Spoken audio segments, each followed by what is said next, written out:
This continued remote evidentiary hearing session is called to order this Tuesday, August 31st, 2021 at 2 p.m. My name is John Morissette, member and presiding officer of the Connecticut Siting Council. As everyone is aware, there is currently a statewide effort to prevent the spread of the coronavirus. This is why the council is holding this remote hearing, and we ask for your patience. If you haven't done so already, I ask that everyone please mute their computer audio and telephones now.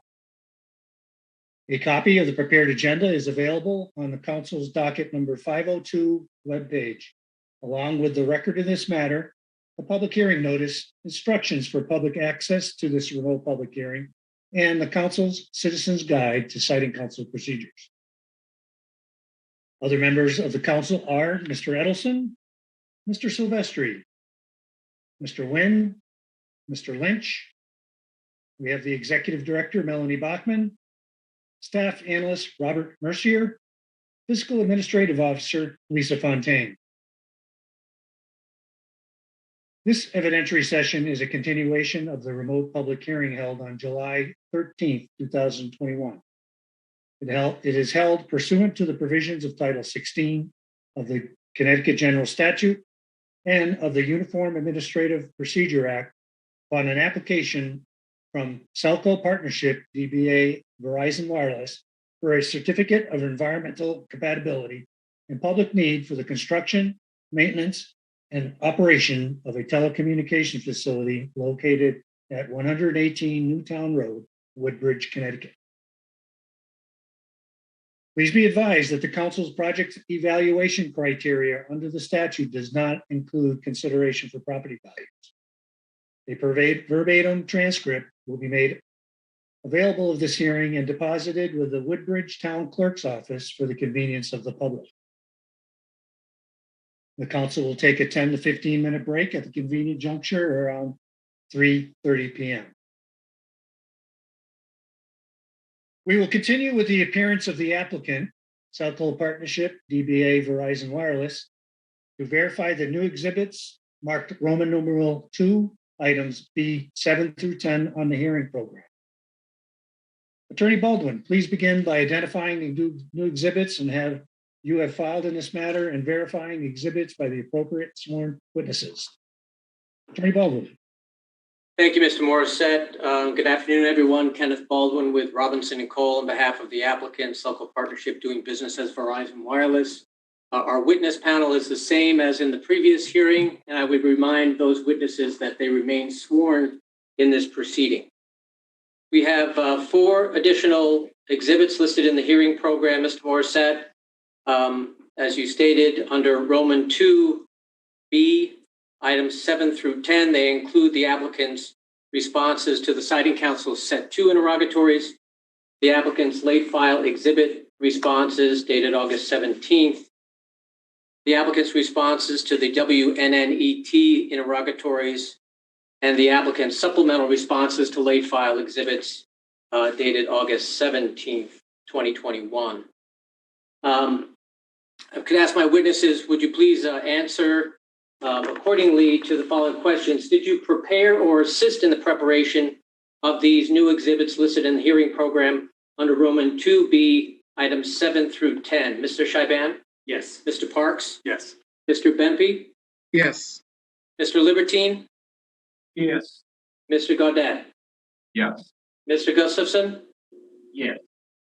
And do you have any corrections, modifications, or amendments to offer to any of the information contained in those exhibits? Mr. Shiban? No. Mr. Parks? No. Mr. Bempey? No. Mr. Libertine? No. Mr. Gaudet? No. And Mr. Gustafson? No. And is the information contained in those exhibits true and accurate to the best of your knowledge? Mr. Shiban? Yes. Mr. Parks? Yes. Mr. Bempey? Yes. Mr. Libertine? Yes. Mr. Gaudet? Yes. Mr. Gustafson? Yes. And do you adopt the information contained in those exhibits as your testimony in this proceeding? Mr. Shiban? Yes. Mr. Parks? Yes. Mr. Bempey? Yes. Mr. Libertine? Yes. Mr. Gaudet, Yes. and Mr. Gustafson. Yes. Mr. Morissette, I offer them as full exhibits. Thank you, Attorney Baldwin. Does any party or intervener object to the admission to the applicant's new exhibits? Attorney Ainsworth. No objection. Thank you. Attorney Bloom or Attorney Bamonte? Thank you, Mr. Morissette. No objection from the town. Thank you. Mark and Michelle Greengarden? No objection. Thank you. The exhibits are hereby admitted. We will commence with cross-examination of the applicant by the grouped parties, intervener, and SEPA interveners, Winnett, Mark and Michelle Greengarden, and Oshner Place, starting with Attorney Ainsworth. Attorney Ainsworth. Good afternoon. Good afternoon. Let me pull up my notes. I wasn't sure if the council was going to go first. Here we go. Okay, so this is Keith Ainsworth of New Haven Bar. I'm here for the Woodbridge Newton Environmental Trust, otherwise known as Winnett. And let's see. Okay, and this is to the applicants panel. I'm not sure who will be the appropriate person to answer, but were you aware that PUISA regulations 1650J 21.3 states that the applicant shall post a sign that's visible to the public at least 10 days prior to the public hearing, and it gives dimensions to the sign at or in the vicinity of where the proposed facility would be located? Mr. Morissette, I'll just point out that there is an affidavit of publication. I'm sorry, there is a sign posting affidavit. It's not listed in the hearing program. Oh, there is. Item 5, Exhibit 5 is a sign posting affidavit dated July 12th. It is in the hearing program and addresses Attorney Ainsworth's point. Is there a question relevant to that particular affidavit? Certainly. So it says the regulations state that the applicant shall post a sign. That's not a discretionary provision, is it? To the extent that you're asking that the witnesses to make some legal conclusions, I'm not sure they're qualified to do that. Fair enough. All right, so then more to the factual point. In the applicant's sign posting affidavit submitted, the affidavit notes that the sign was not posted at least 10 days prior to this scheduled setting council hearing. Is that correct? That's correct. And the sign was installed on July 7th. Is that not correct? That sounds accurate. I forget the exact date. Okay. And the sign depicted on page 6 of the affidavit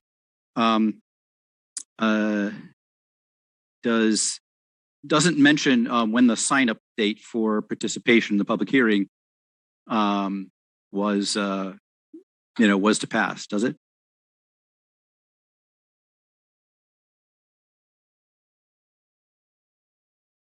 Mr. Morissette, I'll simply point out that the sign, the language on the sign is as dictated by the citing council in its guidelines. Thank you, Attorney Baldwin. It is also outlined in the affidavit as well, is my understanding. Correct. Okay. And so the hearing notice for the July 13th hearing states that the interested persons may join the session, but they must sign up in advance to speak. And to participate, they have to sign up by July 6th, 2021. That date precedes the date on which the sign was posted, correct?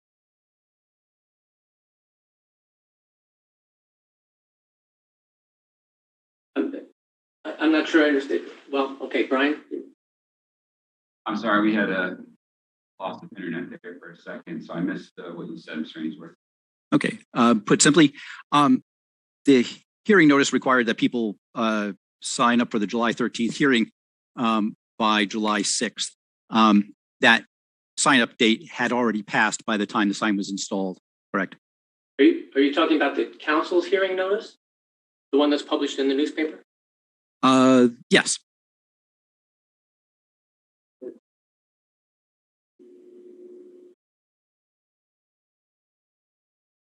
I'm not sure when the council hearing notice was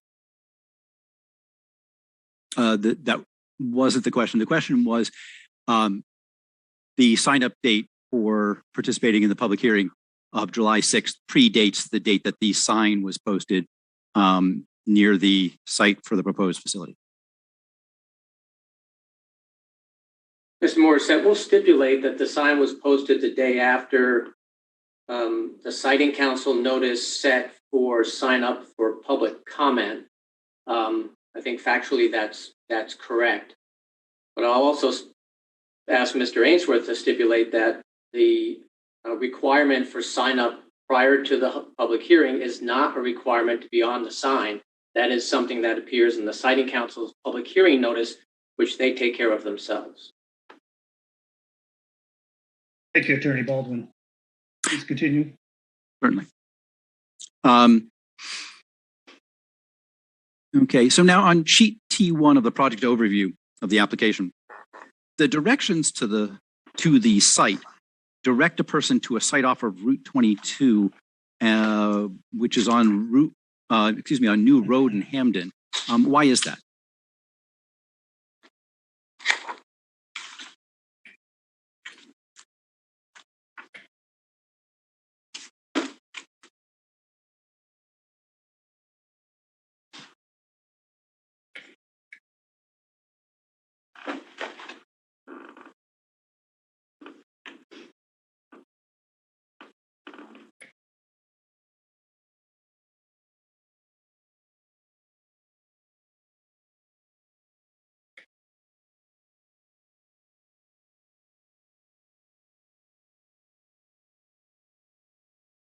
Mr. Beppe.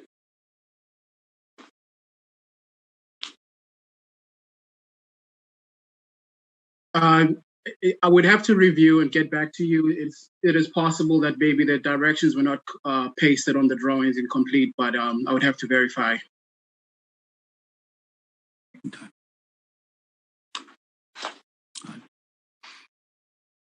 Okay. Now, in applicant's late filed Exhibit 10, you note that in that late filing that there were 45 inadequate service complaints, 40 residential and 5 in-vehicle complaints. Do you record the identities of the individuals who complained? Yes, we do. And is there anything in the record that indicates whether this was 40 complaints from 40 people or 40 complaints from the same person? 40 complaints from different people. And is there anything in the record that indicates that? No. He just testified to that fact.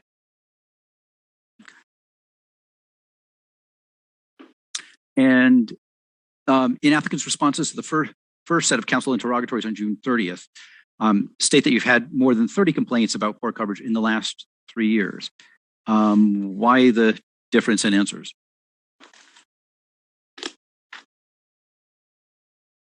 There is no contradiction between the two statements.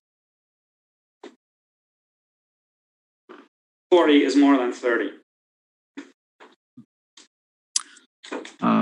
Now, in its interrogatories, the applicant asked that it provide the inputs into its software modeling program so that the coverage maps might be reproduced by an independent party, including the interveners. Applicant appears not to have responded to question 1C. And why was that?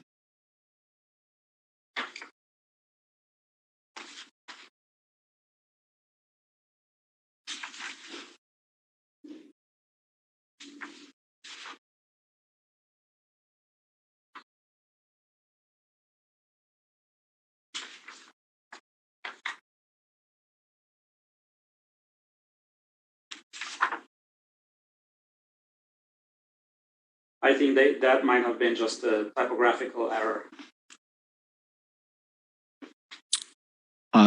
So is there some plan to actually provide a response to that inquiry? Because the question says, please provide the identity of the technical tools used. And of course, the answer was that there was propagation software used. But then the other half of the question was the assumptions or inputs that gave rise to the data outputs so that the same may be reproduced.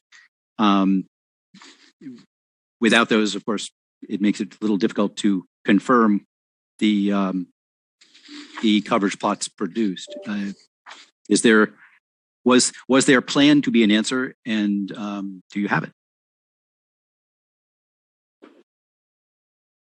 Okay, Attorney Ainsworth. So the question was asking for. So we did provide the tool that we use, which is ATOL, the software that we use. It was asking for the test data, which we indicated in answering this question that we did not perform drive test, and this is what this is referring to, and the IRP were provided in a separate attachment that was also answered.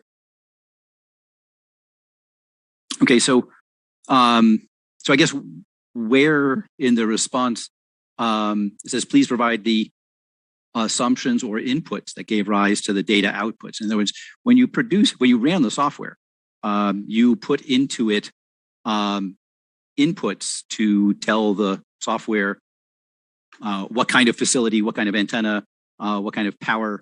Is that not correct?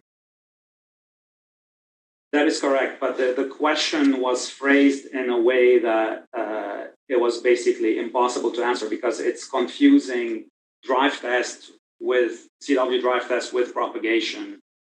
And so we answered to the best of our ability. Where in the question does it refer to a drive test? It says, please provide the test data in non-proprietary format with column headers such as CSV file, which is something that is typically a drive test. That is not a software propagation. Okay, but then the second part of it is please provide all inputs and assumptions, such as ERRP, transmit, antenna, receive, and link budget parameters. And then it says indicate whether any post-processing was performed on the drive test data. And our answer was that no test data was generated, only propagation.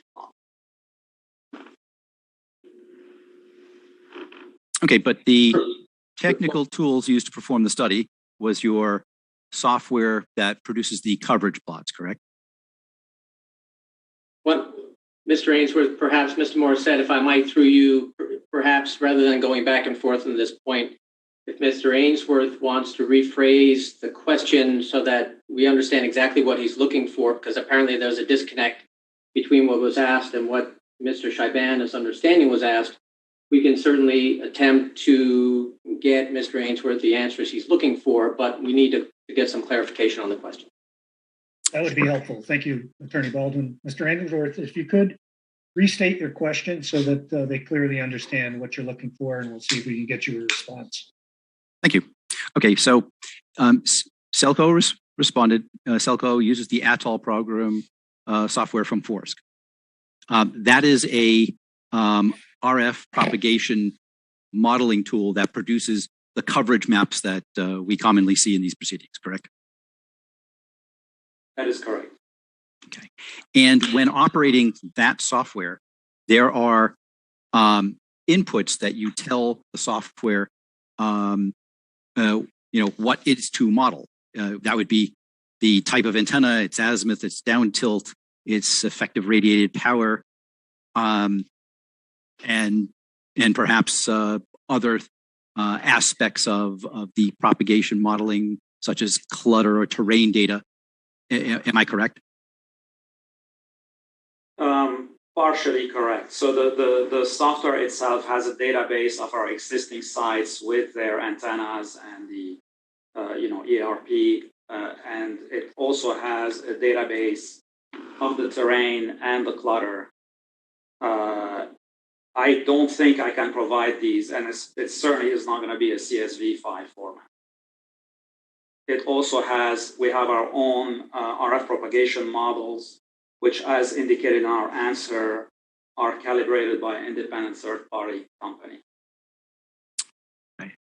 But if someone were trying to reproduce the coverage plot so that they could test the presentation, how would we get a copy of what inputs were placed into the software so we could run our own version of that. Mr. Morissette, perhaps I think we understand now what Mr. Ainsworth is looking for. I'm not sure it's going to be something that Mr. Chaiban is going to be able to respond to off the cuff. Perhaps we could take this as a homework assignment or ask for another opportunity to respond now that it's a little bit clearer what they're looking for to this interrogatory response in a supplemental format.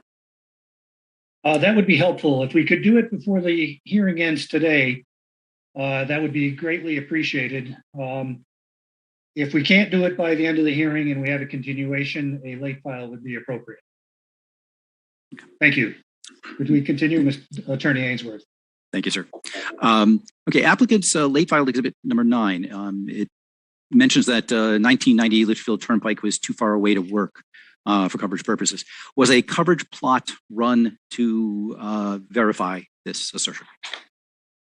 Yes, it was. Is that submitted anywhere in the record? No, it was not. Okay.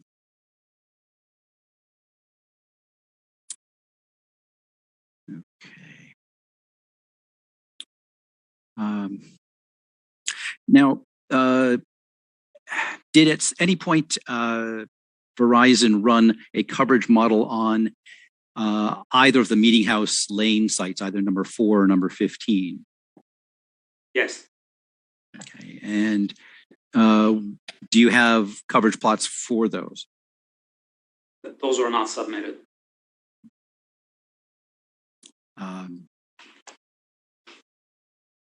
Okay, is there any way we could get an opportunity to review those and what assumptions were made in running those coverage plots?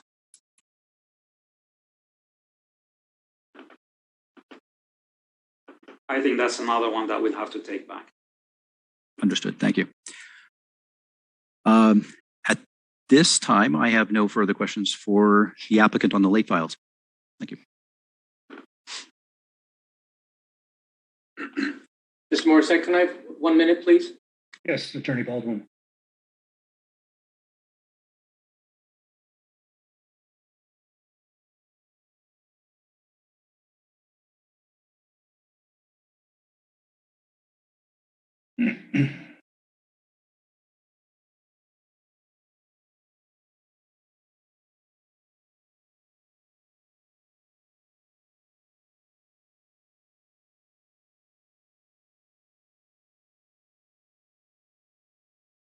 Thank you, Mr. Morissette. Thank you, Attorney Baldwin, and thank you, Attorney Ainsworth. We'll now continue with cross-examination of the applicant by Attorney Bamonte. I believe it is. Yes, thank you, Mr. Morissette. No questions from the town on cross. Thank you, Attorney Bamonte. We'll now continue cross-examination of the applicant by Mark and Michelle Greengarden, excuse me. No questions at this time. Thank you. We will continue with cross-examination of the applicant by the counsel, starting with Mr. Mercier. Mr. Mercier.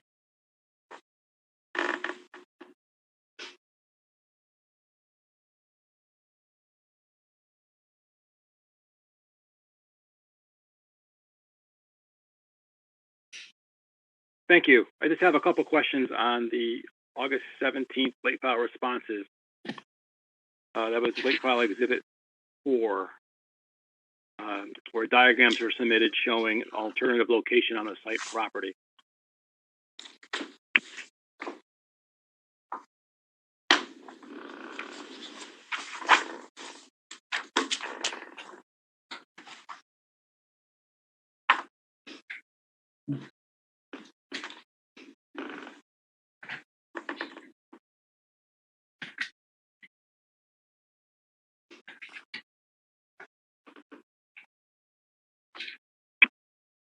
Sorry, I lost my place. I'm going to compare the schematic images attached to the late file. Sheet number C2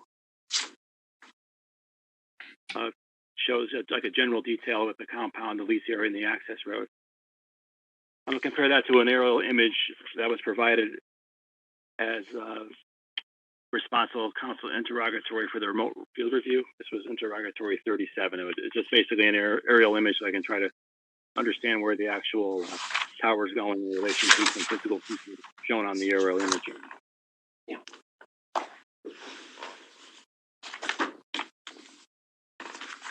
Now, for the alternative site on the host property, is the access road to the alternative site, is that going through a area of like stored materials, maybe like a tractor and things of that nature?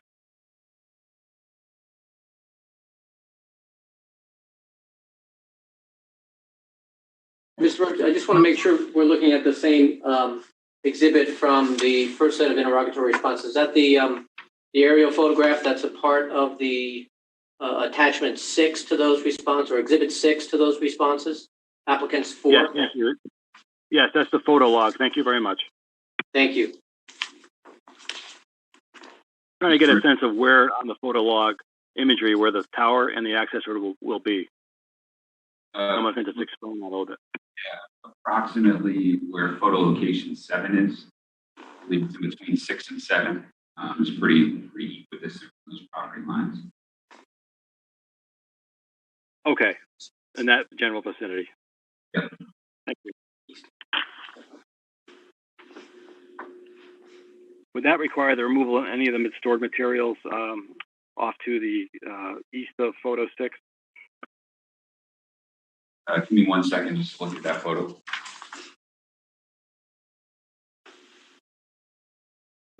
This is the reporter. Just if the last speaker could identify themselves. Yeah, sorry, Brian got at all. So that the material to the left there, you can see there's a small garden. Don't recall when I was on site if there was any other stored material a little bit further to the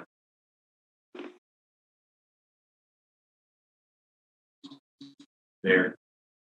If it is, it would be, south. Okay, thank you. So is the area just basically like an open field or like a maintained field? Yes, exactly.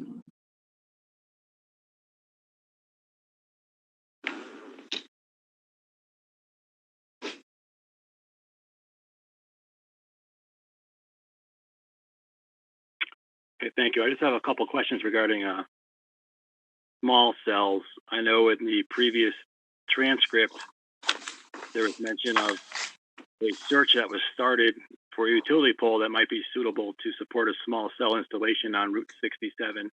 That was northwest of the site. That was on transcript 1, page 103. What is the status of the search for a utility pole to support a small cell? Has any progress been made? Yes, this is Ziad Shaiban with Verizon. We found a candidate and we will be submitting an application to UI, to the pole owner, and then wait for their answer.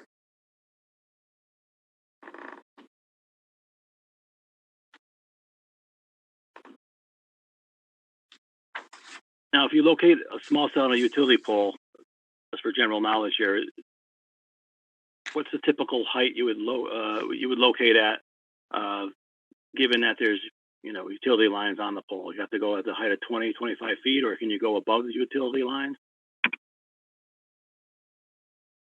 So this is Ziad Shaiban again. In Connecticut, most utility companies do not allow us to go above the primary power lines. If there are primary power lines on that pole, we need to go in the comm space, the telecom space, and that's typically about 24 to 26 feet in elevation. If the pole happens to not have primary power, then we can go on top of the pole, and that's typically about 34 to 35 feet. And it depends on the exact pole, but I'm just giving rough numbers. Thank you. When you analyze that pole location that you identified and have submitted to UI, would there be enough coverage from that small cell? Was it modeled to determine that, would fill in most of that gap that was remaining if the proposed site was constructed? If UI approves us for that pole, then yeah, it would fill that small gap.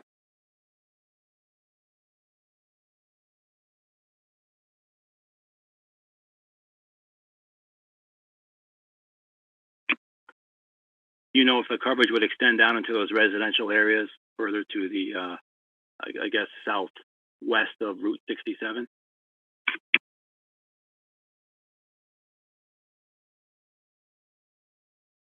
Shown as yellow on your existing coverage map for 700 megahertz service.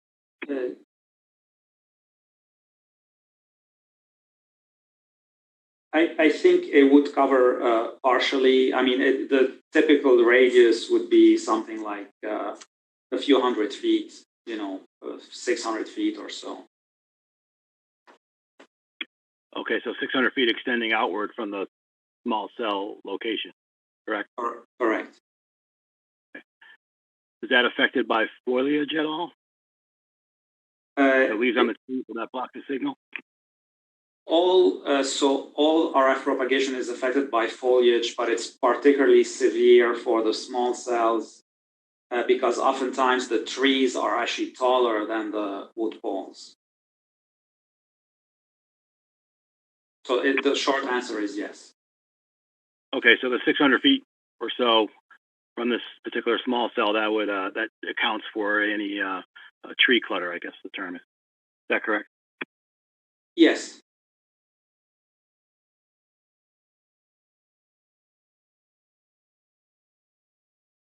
Since you're going to install a small cell up in that particular area on Route 67, I mean, is it feasible to just install small cells, serve the proposed coverage footprint that would be provided by the tower itself? Is that feasible? Essentially replace the tower with the numerous small cells? So we have two issues relating to that. One is that the principle that Verizon uses in designing their network is to avoid having any single point of failure so that we can maintain service even if there's a power outage or some other event. The small cells do not allow us to have power backup. So that is a key point. The other thing is specific to this area. I did look for poles that are usable and couldn't find hardly any actually. So a pole, in order to be able to be co-locatable, needs to have no other electric equipment. So what I'm talking about is transformers, any kind of like fuses, circuit breakers, any electric equipment at all from the electric company basically rules the pole out. Electric risers, telco risers, and so there weren't enough. I mean, there were actually like hardly any usable pole in this area. A lot of the poles are encumbered by existing equipment. Okay, thank you. Besides, just to get a sense of the equipment, besides your antenna that's located on the utility pole, what other equipment would be installed on the pole? Is there like a utility box, a battery box, anything of that nature? Electric meter with a circuit breaker, and there is the radio itself with some coax copper cabling that goes up to the antenna. And then there is, in addition to the power, there is fiber connection for the radio.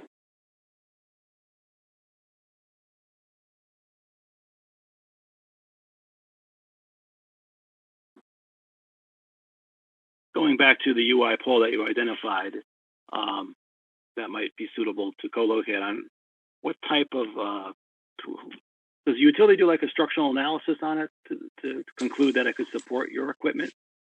Or does Verizon take care of that? I believe the utility themselves do that, and if they find the pole to be, I mean, if it's otherwise co-locatable but just structurally not strong enough, they might decide to replace it, and they'll charge us for the cost of replacing it. Okay, that was my second question. So if it wasn't usable they would replace it. They would charge you. So you wouldn't actually have to install like another pole down the street, since this one might not be available if it wasn't structurally adequate. Okay. That's correct. Other than we cannot actually install another pole down the street. That's not within our purview.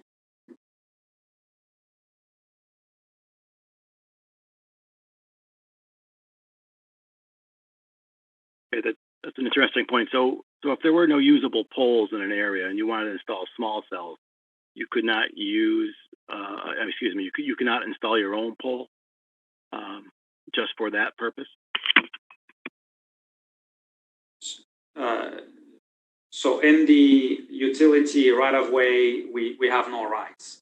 If we found a property owner that's willing to lease us a parcel and let us put a pole, then we could do that. We'd have to come back in front of the siting council and apply for that pole. Okay, thank you.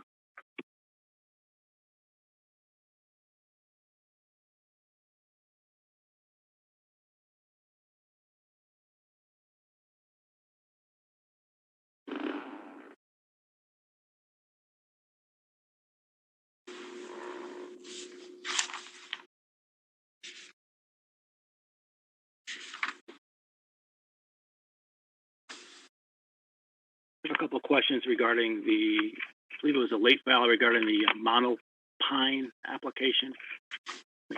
Okay, my notes here.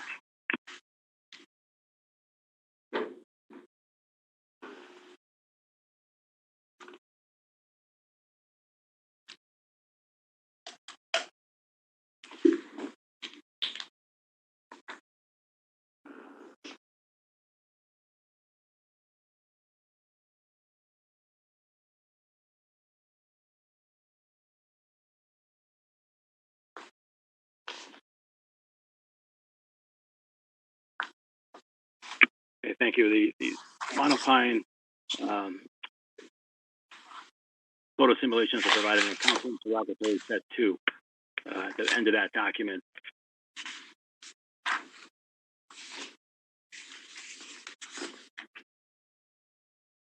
Looking at some of the photos, I didn't really see a cone on top of the monopine. Was a cone design factored into these photo simulations?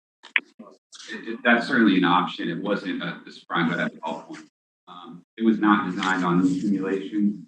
It was an alternative, sort of preliminary look. I believe I mentioned in the last hearing, monopines can be designed for respect to what type of branching, the shape of branching, conical top, flat top. So there's a lot of design factors. One thing with adding a conical top, you do add to increase the height anywhere between 6 to 10. Mr. Morissette, could we ask Brian to maybe get closer to the microphone? I'm hearing him cutting in and out, and sometimes it's hard to hear the whole sentence. Thank you, Mr. Edelson. Yes, Mr. Gaudet, you kind of broke up at the end there. If you could repeat your answer, that would be helpful as well. And get closer to the mic. Thank you. Is this a little better? Yes. Great. So I was saying that the monopine can be designed essentially to what anybody requests it to be. You can increase the number of branches per foot. You can design it so that the length of the branches at the base of the tower are longer, and you get the true sort of pine tree shape. You can do a conical top. You can do a flat top. Conical top does increase the height, typically between 6 to 10 feet.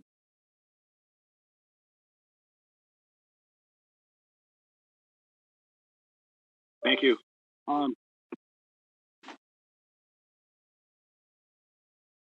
Looking at photo 1 that was provided, that was at the end of Soundview Drive, looks like the cul-de-sac location. Would relocation of the tower to the alternate site on the host property, would that affect visibility at all? Or is that just like a minor move compared to this view here?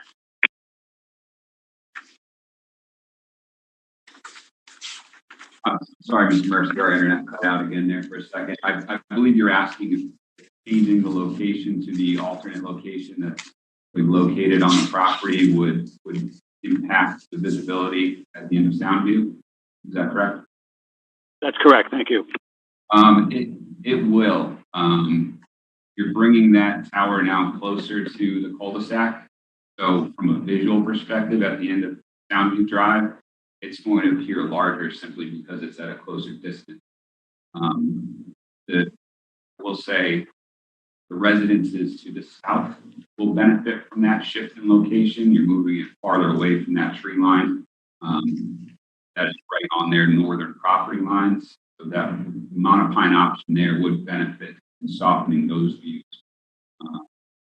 You can also potentially open up the visibility a little bit more down along Newton Road.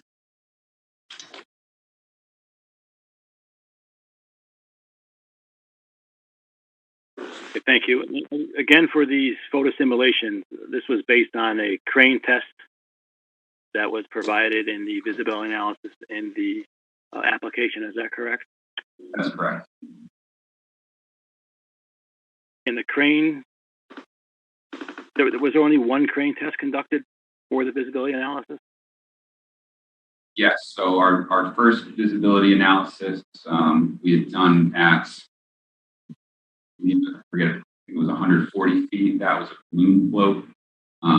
Subsequently, in March of this year, we went out and conducted the crane test in time that a drive test was being performed to see if we could drop down to 100 foot height.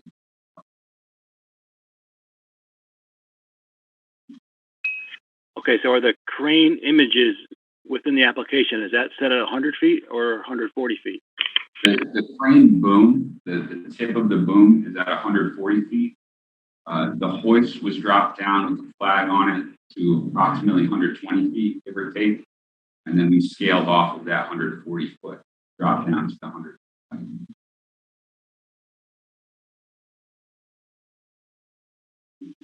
Brian, if you could just please keep your voice up, you tend to tail off at the end.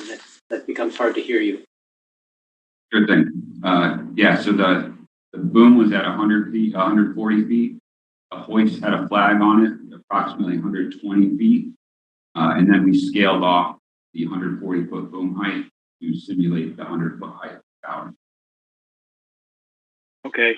Did you have the opportunity to examine the crane test photos submitted by the intervener, Winnett, that was submitted to the council on July 6th?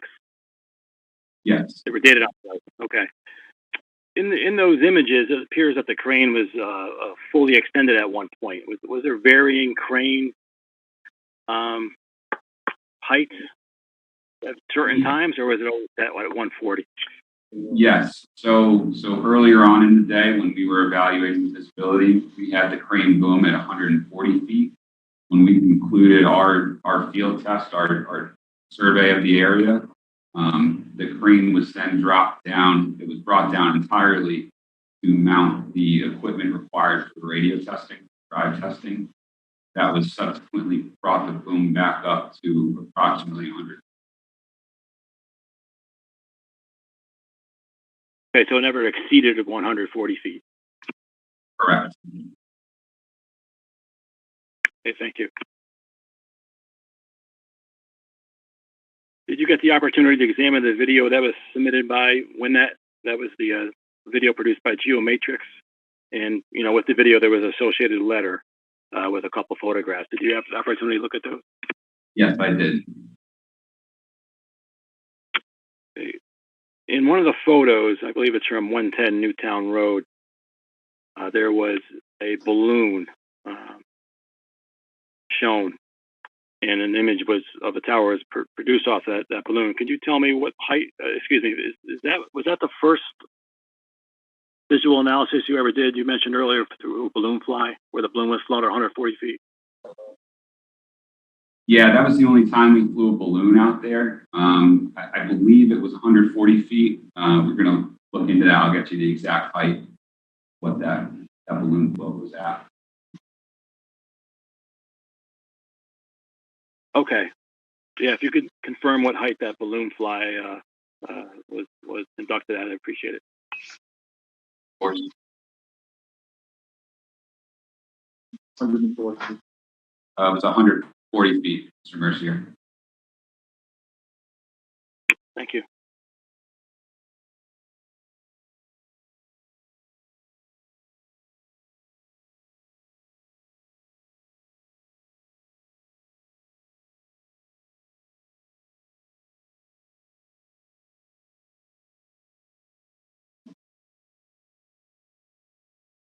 I have no other questions at this time. Thank you. Thank you, Mr. Mercier. We will now continue with cross-examination by Mr. Edelson, followed by Mr. Silvestri. Mr. Edelson. Yes, I think the first question is for Mr. I'm sorry, I forgot your name, MB. You responded to Attorney Ainsworth regarding the service complaints. And so whether the number is greater than 30 or is in the mid 40s, can you give us an idea of what is an average number of service complaints for our service area within Connecticut for Verizon? Just trying to get a sense of, is 45 a big number, a small number, an average number? Mr. Adelson, this is Ziad Shaiban. Sorry.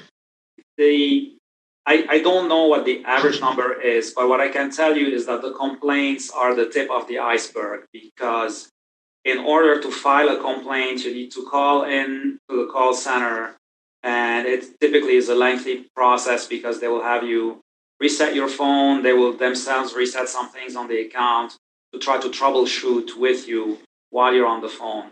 So I would estimate it takes probably 30 minutes of somebody's time. And I've been doing this for 25 years. I've never seen a customer complain unless there's a real issue. It may not be a network issue, it may be a phone issue, but when people get that frustrated with the service that they're willing to stay on the phone for 30 minutes or longer, it indicates that there's a real problem there.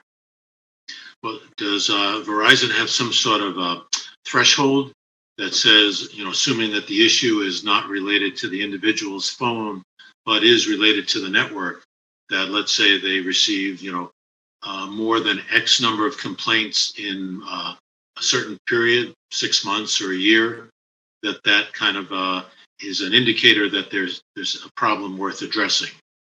Is there some sort of mechanism to evaluate complaints in that way? There are, however, that is handled by a different group than me, and I don't know what thresholds they use. But when they see repeated complaints in a certain area, they will escalate it to us in the network engineering. Is it your understanding that that was what gave rise to Verizon coming back to this area, or this was already known, maybe because of anticipating what was going to happen with the Hamden site, that this was an area where coverage was going to be an issue? Just trying to get a sense of the complaints or the significance of the complaints in the build-up to this proposal. We knew from our own testing and from third-party testing that we had weak coverage in this area. The customer complaints were corroboration for the information which we already knew. And so we were basically just trying to improve the service in this area. Okay. And a lot of these complaints, we've had to deploy these we call them network extenders. They're basically a very tiny cell site like that you can deploy inside the house to cover the house. I think I got that. So in response to the interrogatories, and these referred to before about the plots for the drive test, I'm not sure I really completely understand how to review these two diagrams, and I was hoping you could give me a little bit better explanation. I guess the first thing is there are two of them. I thought the drive tests really were more, and this is probably my ignorance, related to what a customer might experience if they were driving. But these appear to be specific to two frequencies, if I understand correctly. And as a result, I'm wondering if they necessarily reflect what a customer would see. In other words, there are more than one frequency out there, and their phone will be moved from frequency to frequency depending on the load on the network at a particular point in time. So I guess that's kind of what I'm after. And I'm also I guess finding the color scheme, I guess a little counterintuitive to what I would expect as far as distance from the proposed site. So it could be my misunderstanding. So anything you can do to help me understand it would be appreciated. I think you're referring to the drive test, what we call the CW drive test that we submitted on August 17th. It's Exhibit 9. That is correct. Well, exhibit, let me get that right, because I thought it was just, my paper's messed up here. Well, mine calls it attachment 2. Right. Maybe it was question 9. That I believe that is correct. Yes. So let me go through that. So this is and actually the title of that page is Woodbridge N2 CW test, and it has the frequency 756. Correct. Correct. Okay. So this is the crane test that we did, and so this test is an actual measurement of the propagation from 100 foot above the ground at the proposed location. And it would basically replicate what a phone would measure if that tower were built in that location. So the first one is our 700 megahertz frequency, which is typically our coverage layer is the one that provides the coverage, and the second one is our 2100 megahertz frequency, which doesn't cover as far but provides additional capacity. And as far as the color scheme, this is kind of the standard that we use at Verizon. So blue is, very good coverage. Green is good. It would cover inside the house coverage. And then the yellow would provide coverage to a vehicle inside a vehicle. So this is a simulation as opposed to, I think what I interpreted a drive test was where you drive around with a device to measure the power of the signal. That I'm incorrect when I made that assumption. No, that is exactly what we did. It's a measurement. So we put a transmitter on the crane at 100 feet up in the air, and then we drive around and measure that signal. This gives us a more accurate picture than the propagation. The propagation is a software calculation, and it has a certain margin of error, whereas this is an actual measurement. Okay, that's. Am I correct in saying that we have not seen many of these done by Verizon before, or I've just missed it? You are correct. We typically do not do these because we have confidence in our propagation model.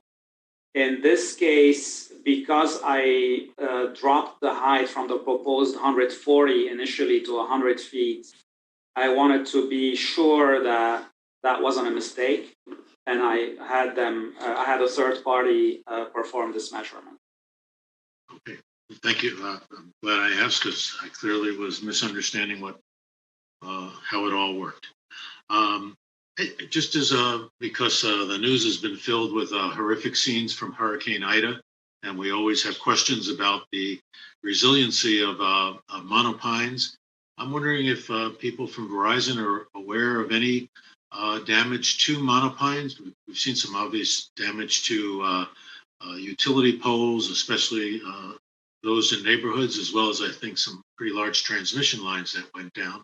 But do you know of any experience with regards to monopoles that might be in the Louisiana, New Orleans area? I am not aware of any. As I stated earlier, I've been doing this for 25 years. I've seen monopoles withstand the hurricane force winds and keep operating as if nothing had happened. I have not seen. Monopoles are pretty sturdy structures, and they typically. There have been not in any area that I was involved in. There have been some monopole that failed, but it had a known defect, and the tower company that owned it had failed to address it. But a well-designed, well-maintained monopole does not fail. I have not seen one fail. Okay. Well, and I think thank you for the answer, because I think you've said before about your experience, and I was just curious if this a fairly fierce storm had provided any data that would either corroborate or put in question the ability of a monopole to withstand it. And finally, I'd like to give Verizon an opportunity, if they'd like, to respond to Congresswoman Rosa Dolores' request that the siting council work with the town to find a reasonable alternative. And specifically, if the company has any concerns, they with the idea of the siting council collaborating directly with the town on finding alternatives for towers.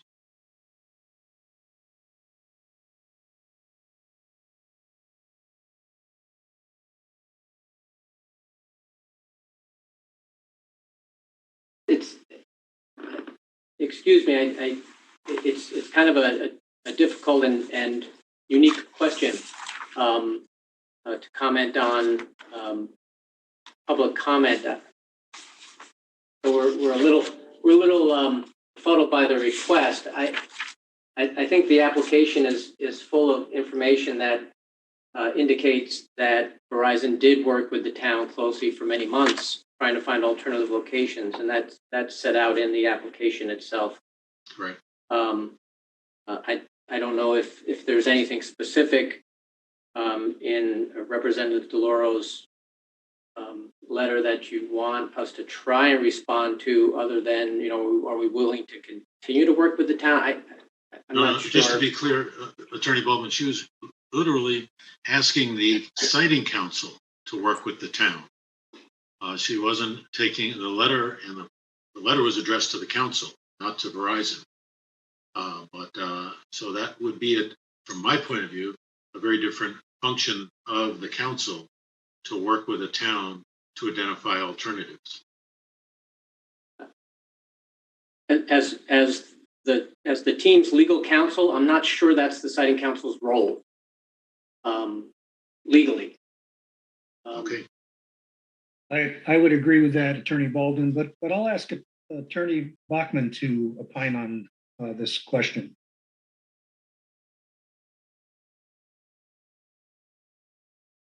Thank you, Mr. Morissette. Mr. Edelson, just following up on Attorney Baldwin's comments that the entire application process is a collaborative process between the applicant and the town in a municipal consultation that's required by statute. We don't necessarily expect, every tower application to come in with agreement from the town on the proposed site or the proposed alternatives.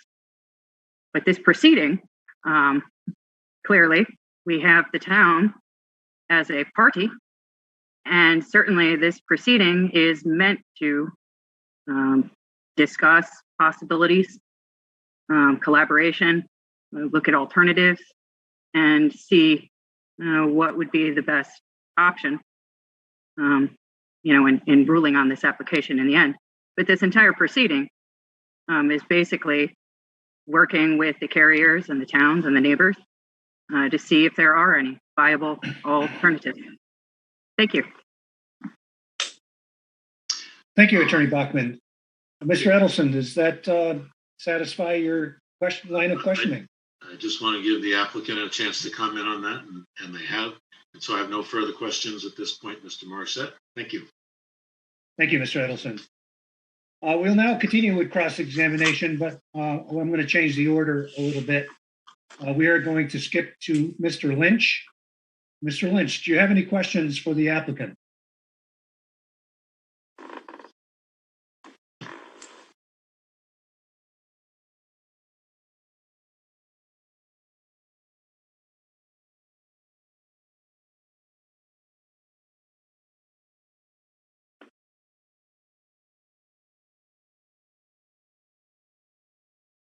Mr. Lynch, are you available for asking questions?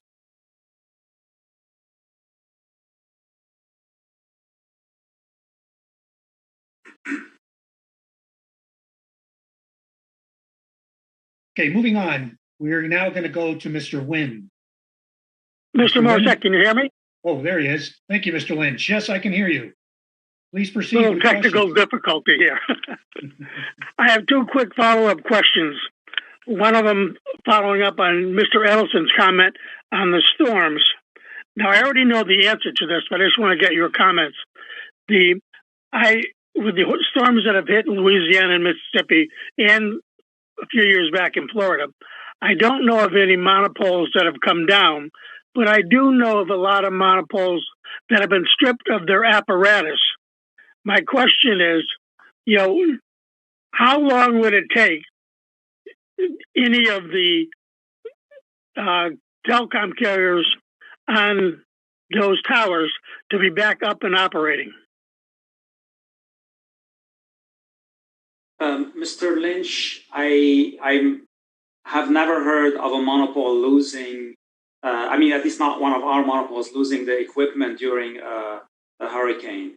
I've typically seen like the antennas and everything stays right where it is because they are designed, in the code, they are designed to withstand those kind of wind. What typically happens is that you lose power, or maybe you get a fiber cut, which takes out the service, and that's why we have the backup generator in case that we lose power. I don't mean to disagree, but I have seen monopoles that have been stripped naked. And again, my question is, if that is the case, even though it's not on one of your towers, if it were on one of your towers, how long would it take to repair it and get it back up and operating? That's my question.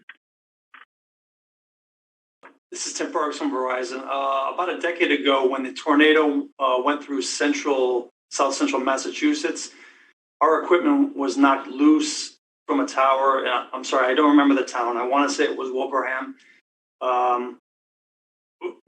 I believe we were back up and running within 24 hours.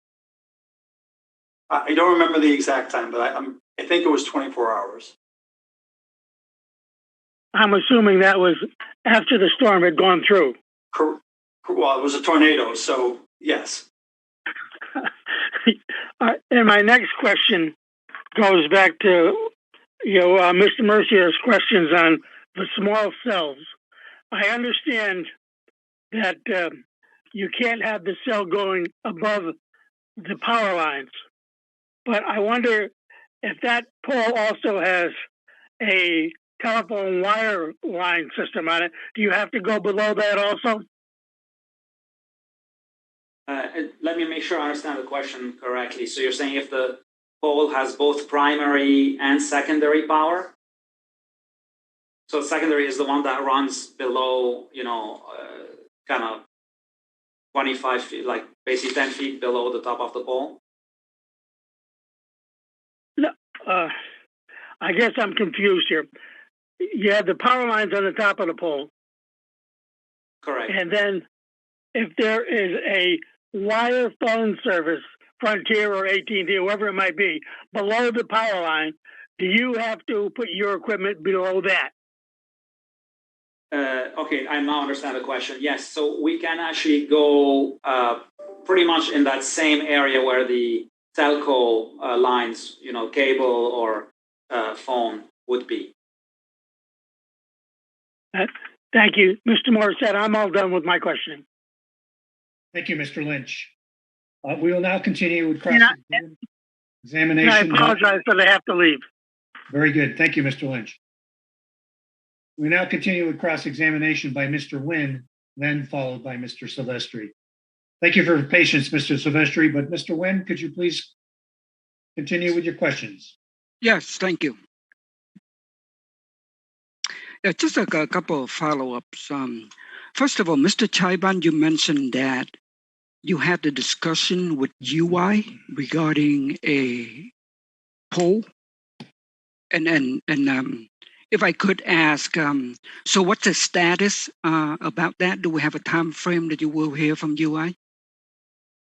Yes, Mr. Irwin. So we didn't have a discussion. What we have is we have a master lease agreement with UI, and we have a process where we file an application for that specific poll, and they typically get back to us, within 3 to 6 months, depending.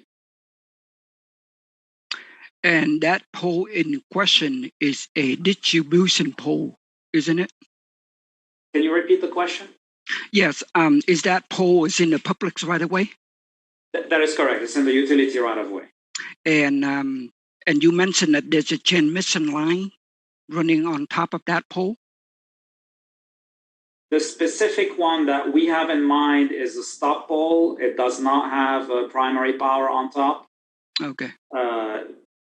I was answering more of a general question for one of the other commissioners. Okay, so it is a stud pole. So that one, means yes, the one we have in mind is a stop pole. Okay. And theoretically, you can, assuming that they allow access, you can be on top of it because there should be no restriction of the utilities equipment. In this specific case, that's correct.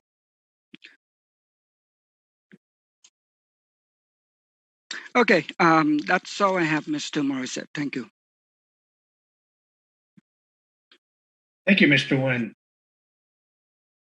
Mr. Silvestri, thanks for your patience. It's your turn. Thank you, Mr. Morissette. Good afternoon, everyone. Let's see. Mr. Chaban, I'd like to start with you and kind of take a step back from what Mr. Mercier was talking about with small cells. So the first question I have for you, could you explain how a small cell augments the coverage of a cell tower? Yes, so this has to do with basically the principle that Verizon uses to design their network is, since we cannot provide backup power to the small cells, we use them in the overwhelming majority of the cases for capacity augmentation. So we will have a tower or a building or whatever, like a macro cell that has backup power. And then if we need to increase capacity in certain specific areas, we would use small cells for that purpose. So in case there's a power outage and the small cell loses power, we would still be providing service. It won't be as fast, it won't be as good, but we would still be providing, a certain level of service. So it degrades, but it does not completely cause an outage. Now, the relationship between the cell tower and the small cell, do they communicate with each other? They don't directly communicate to each other. They are all connected back to kind of central, I'm going to call it central switching equipment to use kind of an older terminology. And within that location, all the cells can communicate to each other. And that would be with fiber optics? That is correct. Thank you. Okay.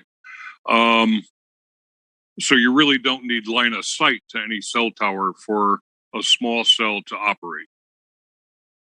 That's correct. Line of sight is typically only needed if there was a microwave link between the two, whether they were towers or other types of cells.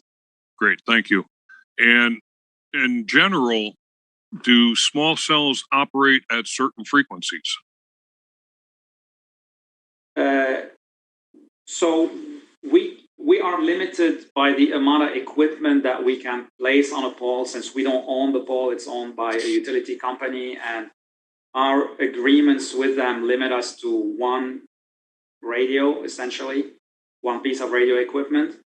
And we typically deploy our PCS, our 1900, and our AWS, which is our 2100 megahertz frequency for capacity augmentation. But it's a decision that is up to the engineer. So we could deploy the 700 and the 850 instead, but we cannot deploy all of them together because we have limitation, because of not owning the pole. Understood. Thank you. If I'm correct from the last hearing, I believe I heard that the current coverage in the area is poorest for 700 megahertz. So would 700 be the megahertz of choice, if you will, the frequency of choice for that particular small cell near Route 67? In this specific case, yes, it would be, because that's kind of that's the frequency that we own that covers the farthest, and that would be the one that makes the most sense there. Okay, thank you. Also with pole selection, if I remember correctly, back in my electric utility days, utility poles could be owned by the electric utility company, they could be owned by a phone company, or sometimes they're jointly owned. You mentioned working with United Illuminating. Did you have any opportunity to look to see if any of the poles were owned by the phone company and see if you could work with them? In general, yes, we have run into such cases in other towns. In this specific case, all the poles that I've seen have electric power on them, so they would either be owned by the electric utility or jointly owned. I don't recall seeing any that were strictly telco in this area. Thank you. And aside again from the fiber optic that we just mentioned, you need some type of electricity tap to allow that small cell to operate, correct? That is correct. Thank you. And when you're talking about coverage, you mentioned to Mr. Mercier that the hypothetical one around Route 67 might extend about 600 feet, being affected by foliage, if you will. If tree clutter was not an issue, how far might the small cell extend? I am not sure, but I mean, we have pretty heavy foliage pretty much throughout Connecticut. It's like problem pretty much everywhere. Or a good thing, depending how you look at it. And again, the higher you could go with a small cell, be it on a pole or on a building or some other type of structure, chances are the better range that you would have from that small cell. Would that be correct? That is correct. Okay, thank you. Want to take a step back to what Mr. Edelson was talking about on Louisiana and the other affected states from Hurricane Ida.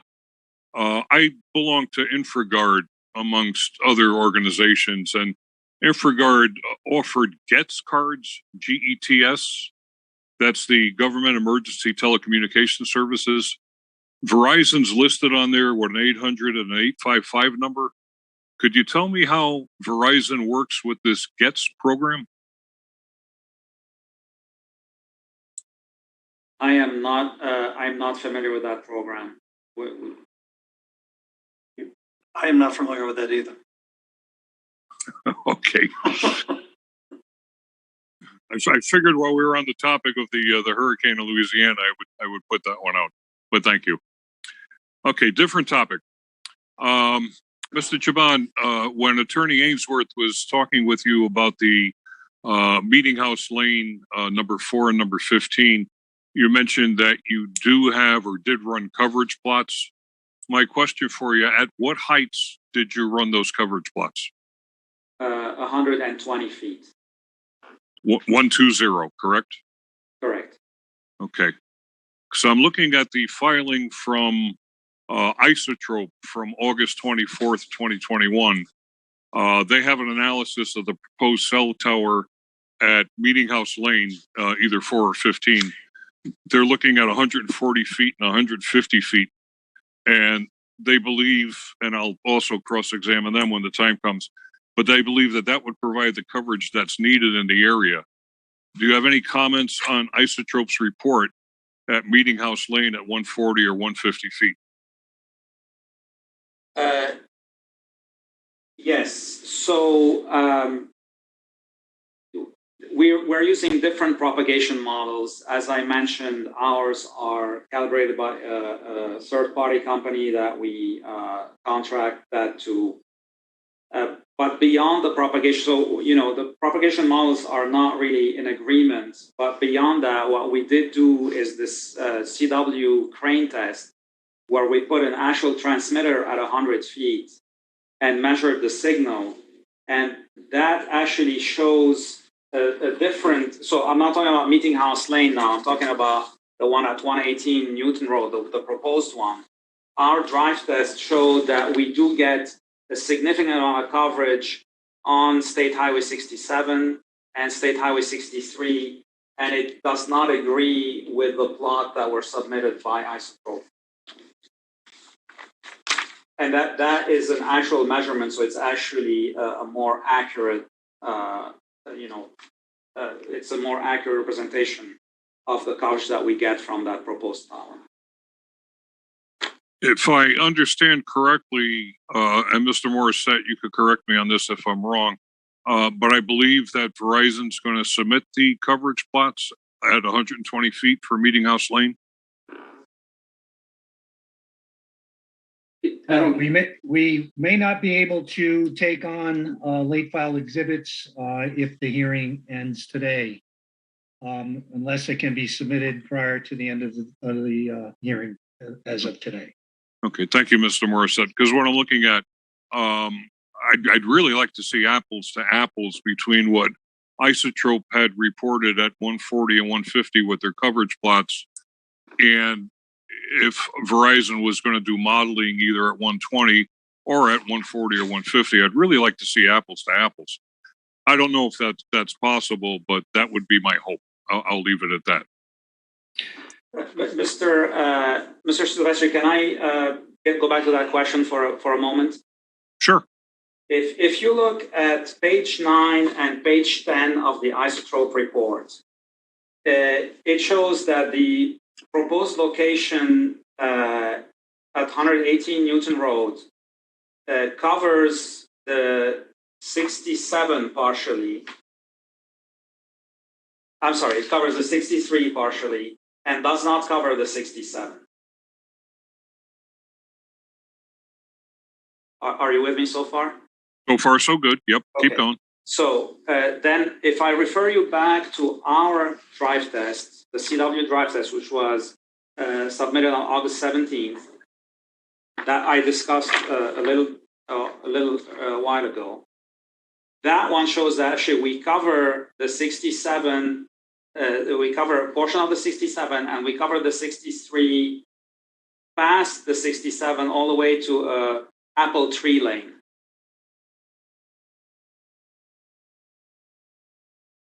Just I for could reference, see that. That's Exhibit 9 and Attachment 2. So my point on this is first of all, the drive test, which is more accurate, does not agree with the propagation plot from Isotrope. Then going to page 10 of the Isotrope report, it shows no coverage. You know, the 63 has a much bigger gap than it does from 4 Meeting House Lane than it does from 118 Newton Road.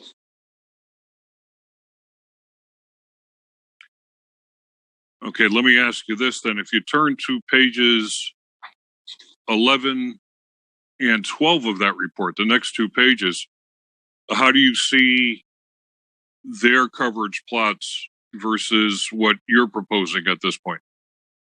So again, there is a big gap. So there is no coverage whatsoever on the 67, and there is a big gap on 63. For both of those plots? For both of those plots. And I'm not disagreeing with that gap. What I'm saying is that the location we chose, 118 Newton Road, gives it gives a lot more coverage, and that is confirmed by the CW drive test that we did.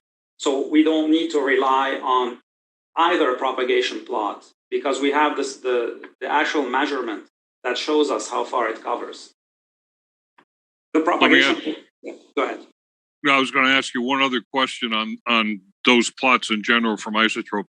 If you were to place the small cell that we talked about at 67, would that cover the gap? And would a small cell in the area 63 cover the other gap?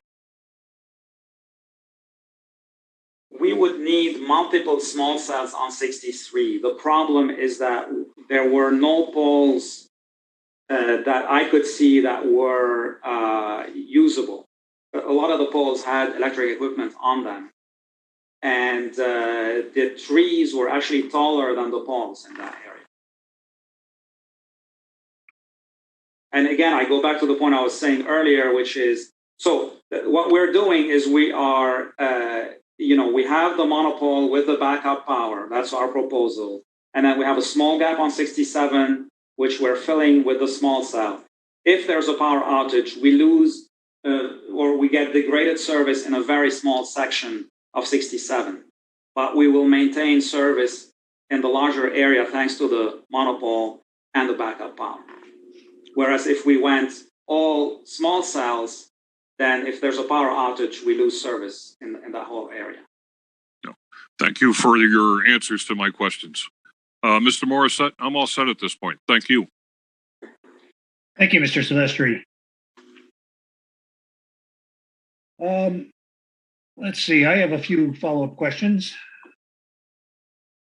I would like to go to the drawing C-2, and I'd like to cross-reference that to the photo simulation of monopine options, photo 1.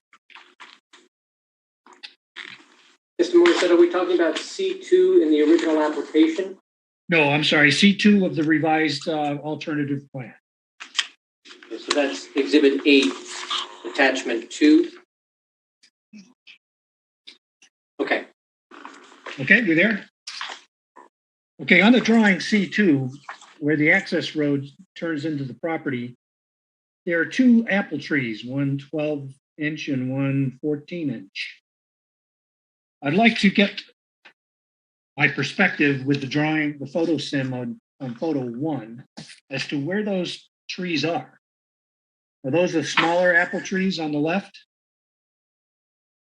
of the monopine? Give me 1 second. We're just pulling up those photos. Sure.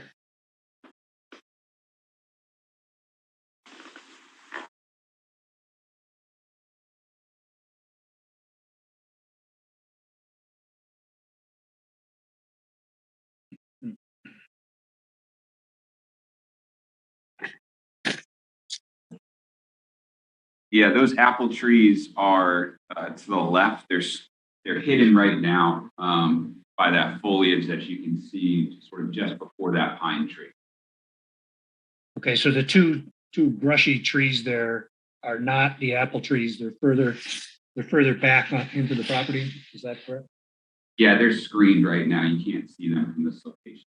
Okay, so the access road, would the access road be before these trees here or right at those trees?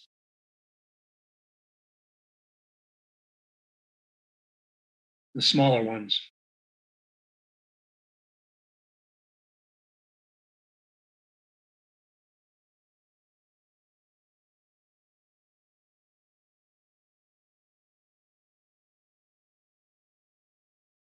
Are you saying would the access road be behind those trees that we see in photo 1? I'm trying to determine where that access road would be. Yeah, would it be behind it or in front of it? Or go in between that, I'll call it brush there, right at the cul-de-sac where you enter the property, and then go in between along an existing, right now it's an existing dirt driveway, in between those 2 apple trees. Okay. You testified earlier that the alternative location would actually be more visible, but I'm not quite seeing that. It seems to me that it would be tucked away further into the property. And yeah, I think these simulations were done for the original location, not the alternative. We didn't provide any simulations for the alternative location. And I think to make a clearer point there, Townview Drive, that tower is going to be visible whether it's a monopole or a monopine in that cul-de-sac. The visibility doesn't necessarily increase, but it being closer will appear larger from the cul-de-sac. That's why I'm not. Thank you for that. I do understand that this is the simulation of the original proposal.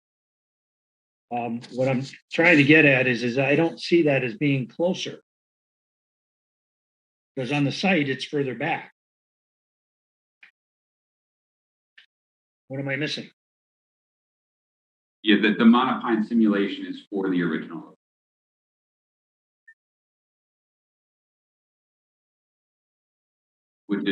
Which is farther back from the goal. Right. So if I'm looking at this photo simulation, the alternative monopine would be further back from the corner. So it would be more out of view.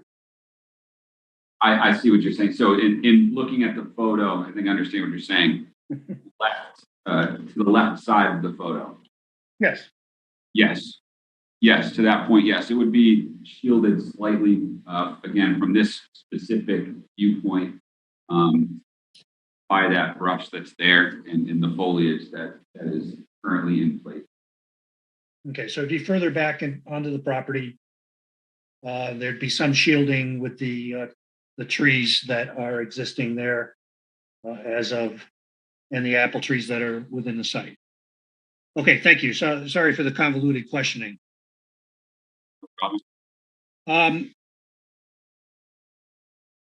With the shift of the alternative location, is there any loss or impact on coverage from the original proposal? No, those locations are very close to each other. It would not really make a substantial difference. Okay, thank you.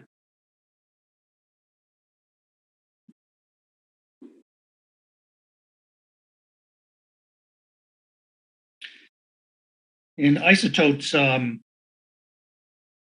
filing, they talked about the shift of the 2004 to 2016 search ring. Can you comment again as to why that occurred? Yes, so the original search ring was issued in 2014, and it was close to the intersection of the 63 and the 67. We were unfortunately not able to find any properties that were willing to work with us. And so we had to start searching somewhere else, and we shifted the ring slightly to the south. That was the 2016 search ring. Okay. Now, when you did the shift to the south, did you have in your plan that, well, we'll put a small cell up on Route 67 to fill that gap? Was that part of your analysis? So just to clarify, this was done by a different engineer. I had not taken over this area at that time in 2016, but no, that was not part of the plan.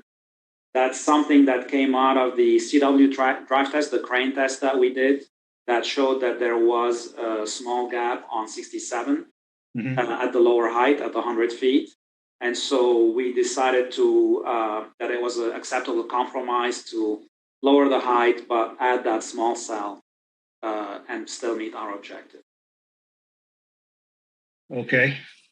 Now, going back to your coverage plots of Meeting House Lane, you have coverage plots for both, what is it, 4 and 15, is that correct? I have coverage plot of the monopole, and I'm not the existing monopole, and I'm not sure whether that one is 4 or 15.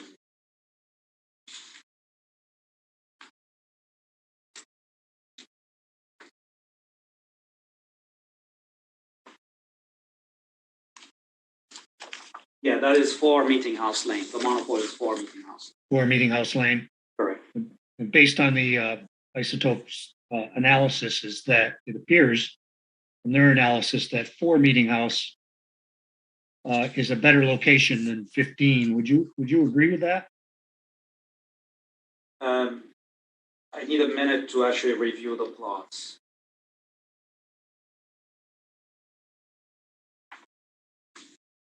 Okay, that's fine. You don't need to do that. That's his testimony. We'll ask him. We'll ask those questions when his turn comes around. So if I just want to make sure that we beat up 4 Meeting House Lane pretty well here, because that seems to be a very good alternative. So the plots that you have on, it's still on 4 Meeting House Lane, does it still show gaps up on 67? Yes, it does. It shows gaps on both 63 and 67. Okay. In our opinion, in Verizon's opinion, 4 Meeting House Lane is not a good location. I think what Isotrope is arguing in this report is that 118 Newton Road is not a good location. It basically does not meet the full coverage objective. 4 Meeting House Lane also does not meet the full coverage objective. Therefore, they're both equally bad. And so we should go with the existing tower. And my argument is that actually that is not true. The CW test, the measurement that we did, shows that 118 Newton Road provides significantly more coverage than 4 Meeting House Lane, and is actually an acceptable site.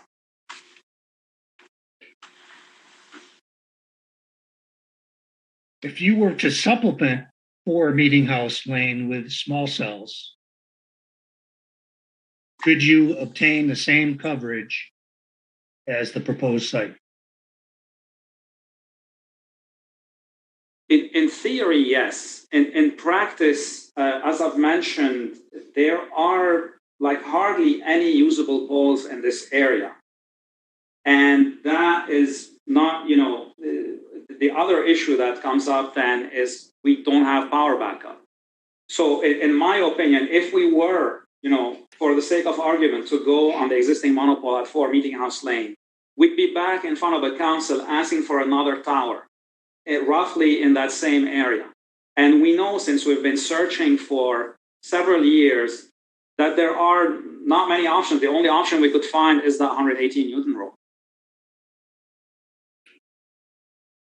You had testified earlier that, and I want to make sure I understood this correctly, that possibly 4 small cells would be enough to supplement. No, so meeting up. If you could clarify that, how many small cells would it be necessary to supplement 4 Meeting House Lane? to the best of my recollection, I did not state any specific number of small cell. Okay. But it would definitely be more than 4. I don't want to take a guess right now, but it definitely would be more than 4. Okay, so if we were to supplement 4 Meeting House Lane, we would need more than 4 small cells on Route 67. And how many would we need on 63? I have not done a detailed study on supplementing 4 Meeting House Lane. So, I mean, I can give a rough number, but Mr. Moore said, we certainly understand there's no one on this panel that wants to finish this hearing today more than I do. But I also want to make sure that this record is complete. So if there's a desire from the council to have answers to these questions, the plots from 4 Meeting House Lane, we were already talking with Mr. Ainsworth about some additional information that he was looking for. I'm not sure we have much of a choice. Look, we understand this is a very controversial site. We understand the town's concerns. We understand the neighbors' concerns. I want to make sure this record is complete as well. I don't want the constraints on finishing today to be to the detriment of the record in this matter. I want to make sure it's as complete as the Siting Council does. So let me state at this point, I think we've already got enough today to know that we're going to need to give you a little bit more information based on the questioning. And I would like to loosen up the concern that you raised earlier about trying to finish today. We'd like to, but it's starting to look like that's not possible. Yes, I'm going to ask Attorney Bachman to opine on this. Is if we're able to finish today, is it possible for the additional late files to be added to the record after the close of the hearing without a continuation, or would we be required to have a continuation to ask questions on the late files? Thank you, Mr. Morissette. What we could do is close the hearing today. And with those additional late files, once Attorney Ainsworth and Mr. Maxon have an opportunity to review them, they could indicate whether or not they have further cross-examination. So we would hold the evidentiary record open until the late files are submitted.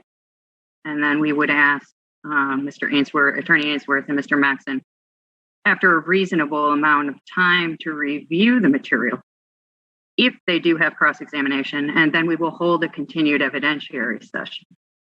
But Mr. Chen is here to answer questions on what is in the record.